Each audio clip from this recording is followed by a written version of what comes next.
Je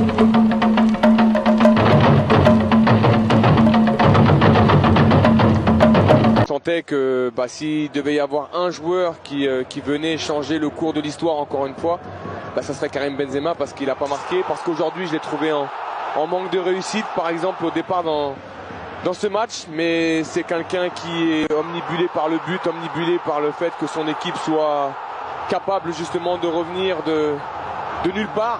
On est fatigué avec Paul parce qu'on vit des émotions ici qui demandent beaucoup de... On le suit en caméra isolée là, ouais. À partir du moment de sa passe décisive jusqu'à la fin de la prolongation, on a déjà vu toute son implication sur le premier, le deuxième et là le moment où il arrive à obtenir ce penalty et ensuite se concentrer. Oui, c'est exceptionnel parce qu'en fait il est fatigué, il est rincé à ce moment-là. Même lorsqu'il fait cette passe décisive pour Rodrigo, la première, c'est-à-dire qu'il est plus là, il y a plus rien en fait dans le...